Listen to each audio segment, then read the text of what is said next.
Однажды ночью, когда в больнице раздавались раскаты грома и дождь барабанил по окнам, обычная ночная рутина была внезапно нарушена невероятным событием. В главный холл здания ворвался огромный тигр, его шерсть сияла как огонь под светом больничных ламп. Внезапное появление огромного хищника вызвало настоящую панику, а врачи, медсестры и пациенты бросились в рассыпную.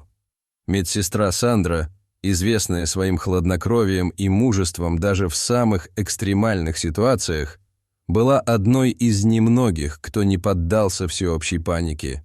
Ее глаза расширились не от страха, а от восхищения, когда она наблюдала за величественным животным, которое, вопреки своей дикой природе, казалось, что-то или кого-то здесь искало. Тигр выглядел скорее растерянным и ищущим спасения, чем агрессивным.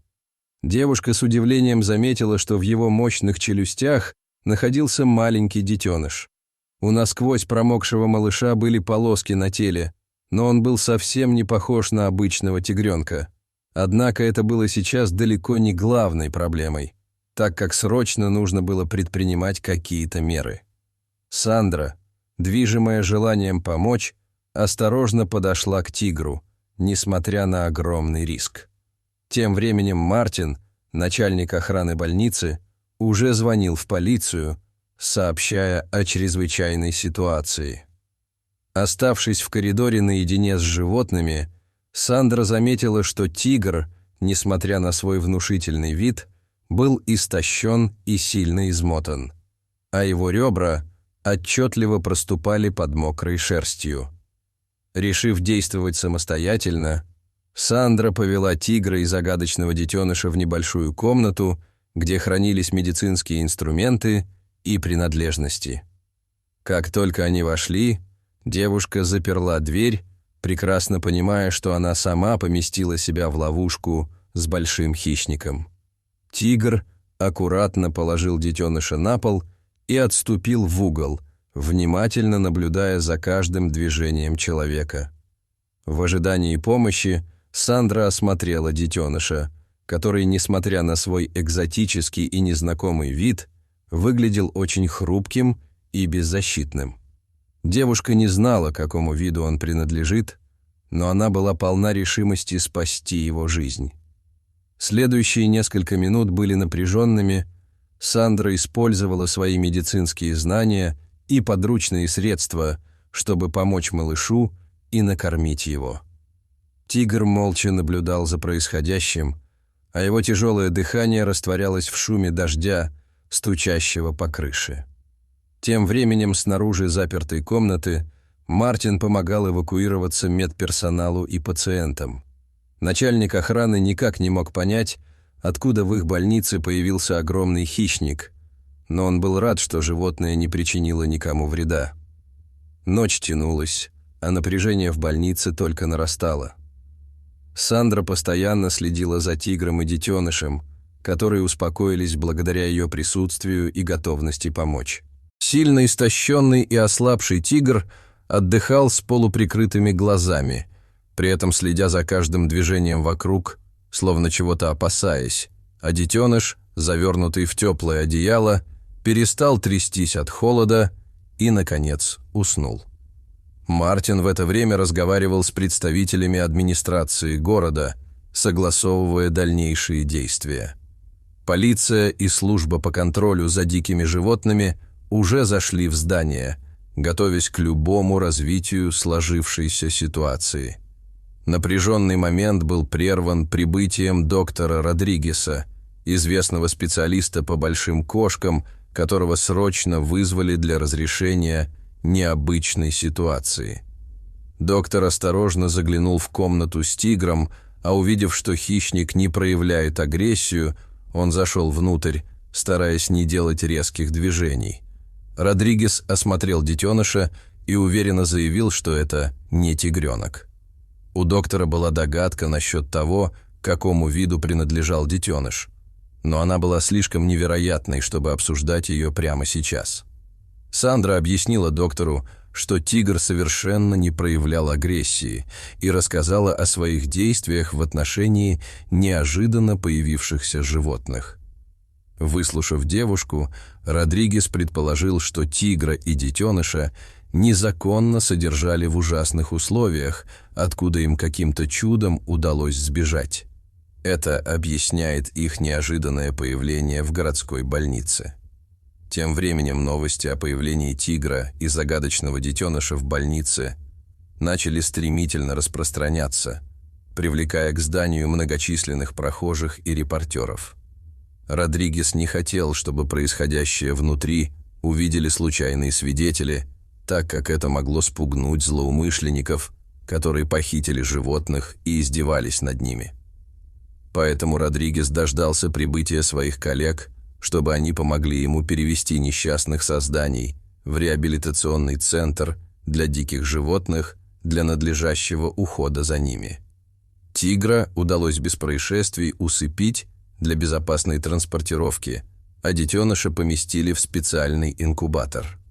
К счастью, транспортировка прошла успешно, и через несколько часов тигр с детенышем уже находились в реабилитационном центре для животных. По прибытии их встретила команда ветеринаров. Тигра и детеныша первым делом поместили в карантин. Под руководством доктора Родригеса специалисты планировали дальнейшие шаги для восстановления попавших к ним животных и их изучения. Генетические тесты показали, что детеныш может быть потомком тасманийского тигра, считавшегося вымершим уже более 100 лет.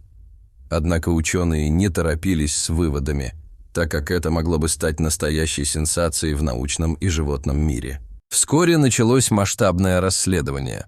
При содействии сотрудников полиции недалеко от города удалось найти небольшую заброшенную ферму, откуда предположительно сбежал тигр. По всей территории фермы полицейские и ученые находили многочисленные следы незаконного содержания диких животных, в том числе тесные клетки и цепи со следами жизнедеятельности животных. Расследование установило, что на этой ферме еще совсем недавно находились десятки экзотических животных, которых браконьеры и контрабандисты содержали здесь в ужасных условиях, а затем продавали по всему миру за огромные деньги. Похоже, тигру каким-то образом удалось выбраться из клетки и сбежать, прихватив с собой в зубах маленького детеныша. Так двое животных оказались в городской больнице. К сожалению, преступники узнали о приближении полиции и успели сбежать с фермы. После того, как расследование было завершено, доктор Родригес вместе со специалистами по охране дикой природы организовали большую пресс-конференцию для того, чтобы рассказать всему миру страшную правду. Родригес показал сбежавшего от браконьеров тигра и рассказал о жутких условиях, в которых его содержали нелегальные торговцы животными. Доктор Варгас, специалист по генетике, официально подтвердил большую вероятность того, что спасенный детеныш может быть тасманийским тигром, до сих пор считавшийся вымершим. Сандра, которая все это время помогала ухаживать за животными, также высказалась о важности защиты всех видов животных от угроз со стороны людей. Это открытие стало настоящей сенсацией, а ученые пообещали сделать все возможное, чтобы сохранить спасенного тасманийского тигра. После сенсационной пресс-конференции весь мир узнал о невероятной находке, что привлекло внимание многих людей к проблеме незаконной торговли животными и необходимости их защиты. Расследование продолжилось в нескольких странах мира, и через несколько месяцев полиции и защитникам животных в итоге удалось найти огромный комплекс, где браконьеры содержали сотни видов экзотических животных для их незаконной перепродажи. Таким образом, загадочное появление тигра с детенышем в одной из городских больниц запустило целую цепочку событий и привело к раскрытию ужасных преступлений, связанных с незаконным содержанием, контрабандой и продажей экзотических животных. Несколько десятков пойманных преступников посадили в тюрьму, а остальных подозреваемых объявили в международный розыск. Дорогие зрители, что вы думаете об этой истории? Расскажите, пожалуйста, в комментариях.